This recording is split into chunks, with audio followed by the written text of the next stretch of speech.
Hello, I just wanted to come on and give a little short update. Today, or Sunday, I actually fractured my wrist.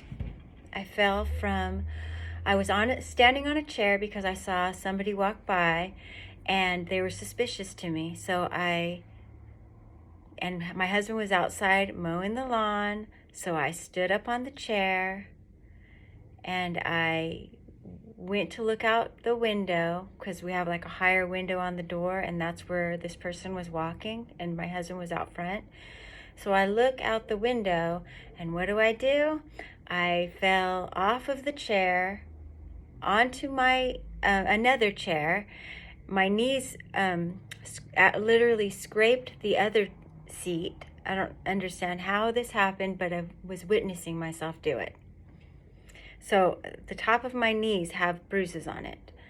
And then I saw my this hand, palm down, crunch on the floor. And I immediately went back into my body because I was out of my body, obviously, because I was witnessing the whole thing happen. Then I come back into my body and I'm like, oh, no, no, no, no, no. And I'm chanting no because I see that my wrist is deformed looking. I had broke my left arm when I was 8 years old, so I knew what a break looks like. I mean, this didn't look like the same kind of break, but when I broke this arm, this was like a loop. So right here broke in two places, dislocated elbow. So I get the ice and I'm putting my hand on the ice. I'm putting it on my wrist. I'm trying to make the swelling go down as much as possible.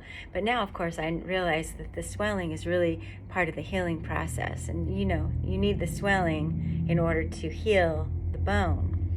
Swelling is sort of like the cast or the splint, your natural splint, because it's inflaming around your bone to protect it. And I thought that was pretty cool. So, since it wasn't getting better, we went to the emergency room and got an x-ray.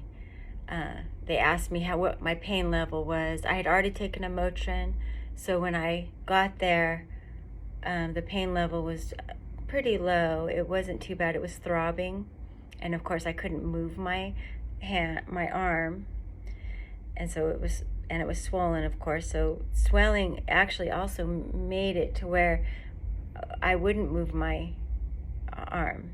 So what I'm saying here is our bodies are healing at all times. Our bodies are constantly healing ourselves. And whatever happens, our body's healing. And we got to trust that.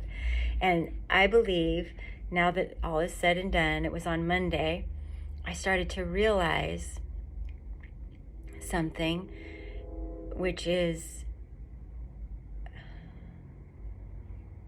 there is something inside of me that says these things but does not trust what I say.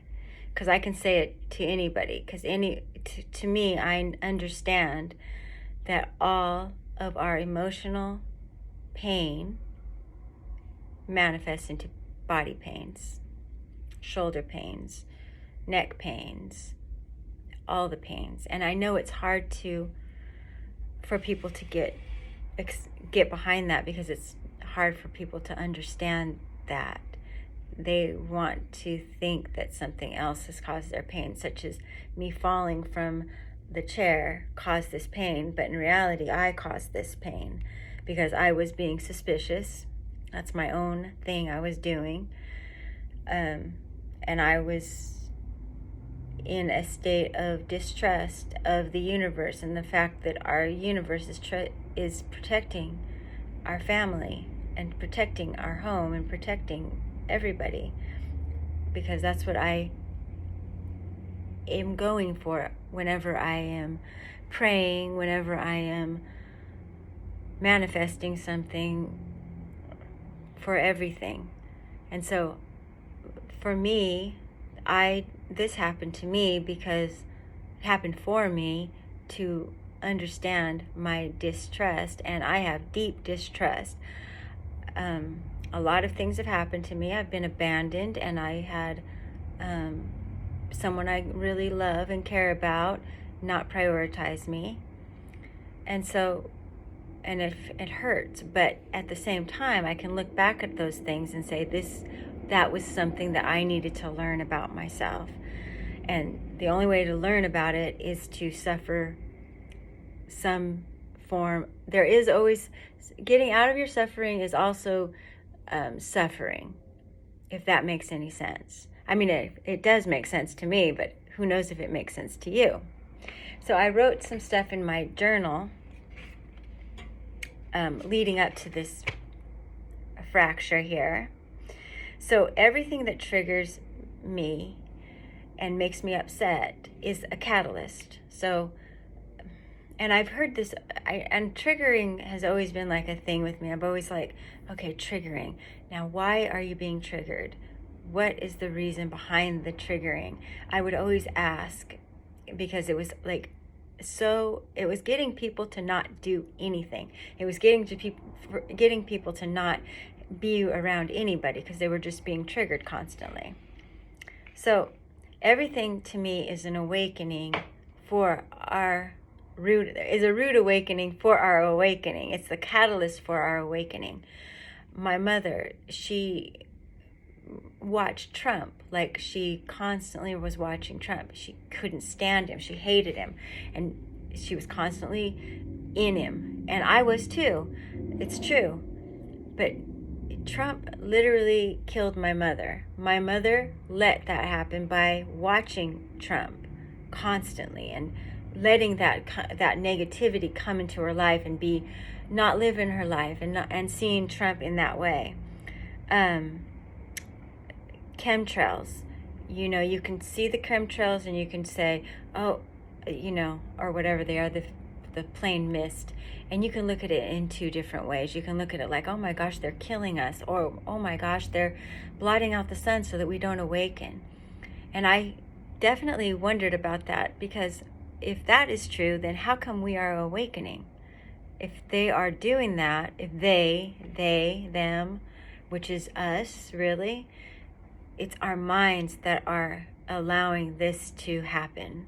So we are, whatever we're seeing in life, we're putting the narrative on that. And also for me, watching people suffer has been a catalyst for my awakening as well, because seeing people suffer is always something that I have done and I've not enjoyed, and it triggers me into feeling like I have no control. So what do? I want to control everything. I stand up on a chair looking out the window because for some reason I think I can control that. I'm like a pit bull, or maybe like a mini pincher, like Cookie, where what am I going to do if something were to happen? If this person was to do something to Bruce, what was I going to do? Run out and also get harmed? And, what sort of protection could I do is my question to that. So I started to understand also why my husband and I were doing these talks, and we would just have marathon talking, and my husband would get very frustrated with me because I was wanting to know everything, every little thing I needed to know, because I felt like that was the only way that my healing was going to pop out. There's no easy way to heal your traumas. You have to go through it to heal it, and you have to feel it to heal it. And so I would say my ego was inflamed because I was wanting him to be at my same level and my same, okay, like for instance, Erica, somebody saying to me, Erica, you cheated me, you did this, you did that, and instead of going, gosh, I'm so frustrated that you're saying this to me, I'm in the point of healing where, oh, I cheated you? Tell me more.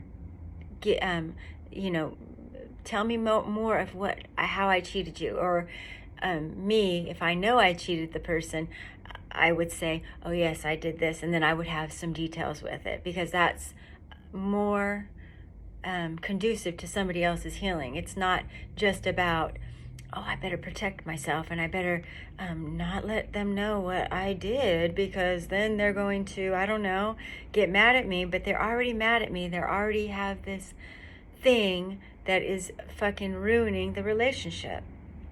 And so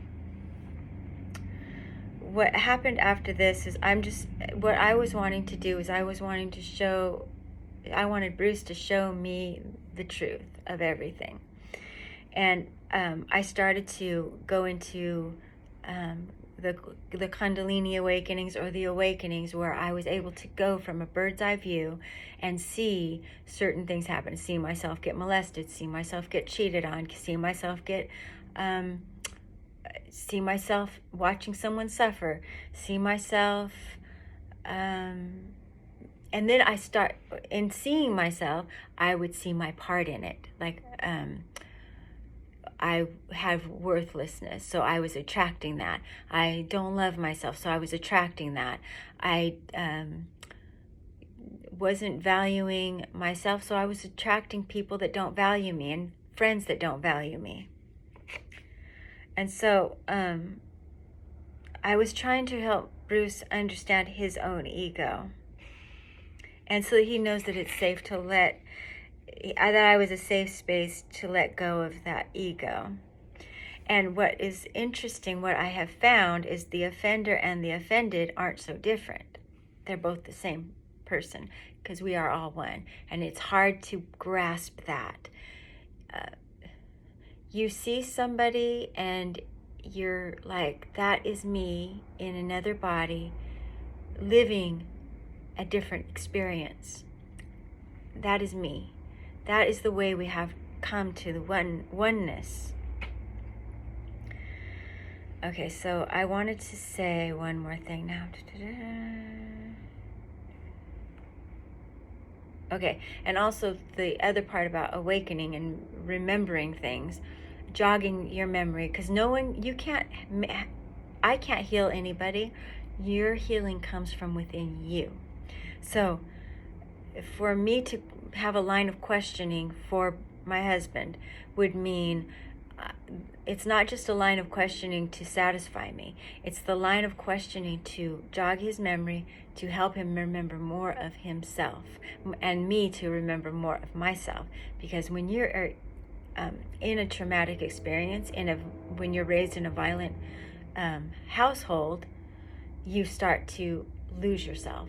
If you are taking care of your parents, you are taking care of your siblings. So this goes, my mother had to do this, I had to do this, my grandparents had to do this, and so it just, like, the whole generational stuff goes down, down, down, down until it gets to, me and then our children. And now we're not going to let that happen to our children. We're going to, even though we have made mistakes, we're going back and we're saying, these are the mistakes that we made, children. These are the things that we've done. And these are the things that we have discovered in experiencing those experiences. And these things, the thing about that parents don't understand is that your kids aren't going to hate you for that. They aren't going to dislike you for that. They're going to see you as a human being for this. And that's okay. We're humans. We're here to guide them. And guiding them means also being truthful with them. Okay, so we're all the catalyst, and we're here also to stop the resistance, because the resistance is what's keeping us. The resistance, and I always like, oh God, that hurt. Oh, the resistance is what keeps us back, and it makes everything harder. So just don't resist, just accept it and just go into it. It's like the fall that I took. It's the fall from the chair to the next chair down to the ground. Okay, when I was younger, my mother let me watch The Exorcist. I was 4 years old at the time, and the part that always got me was the one where the devil was inside of Megan or Devin. I forgot her name. Devin? I think her name was Devin. No, Reagan, sorry.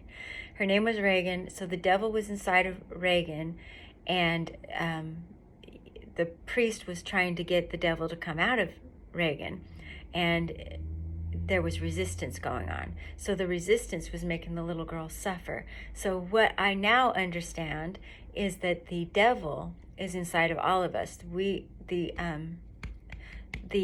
pain, I would call it, the pain of that is inside of all of us, and we resist letting it come out because we don't want to own our own part in anything. We want to kind of be a victim, and this is America, and victim stances are totally understandable. Not wanting to believe that anything that's happened to you is your fault, not wanting to check your emotional baggage and what you've been carrying so long to know that this is why your shoulders are hurting, your neck is hurting, you have pain in your body all the time. You don't want to know this because it means you're going to change, and change is like one of the hardest things for us. And as a Scorpio, it's one of my most difficult things to accept, you know. But I'm trying. I'm doing my best.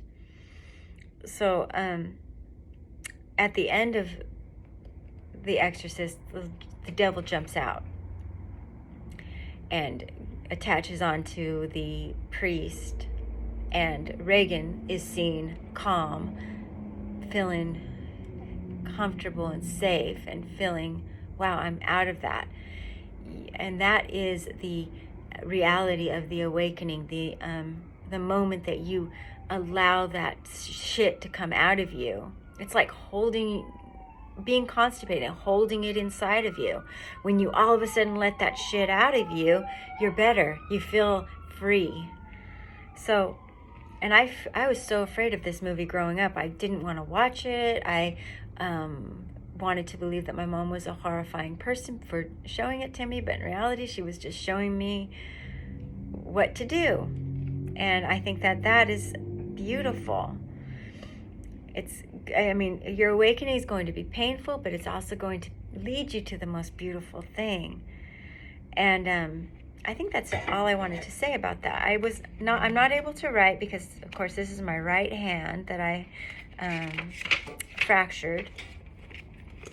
That's about all I wanted to say today. So I want to start getting back into my my YouTube, and I want to start doing tarot cards and all that stuff. So I'm going to start doing this week because of this. I'm going to do my best to do everything that I can do with my left hand, and I'm learning from this, and I understand why this happened. And if I didn't say it in this video, I'll say it in the next one. I'm pretty sure I did, but I was going pretty fast there. All right, so take care. Have a great Tuesday. Have a great week, and I'll see you next time I'm on. All right, probably tomorrow. Bye.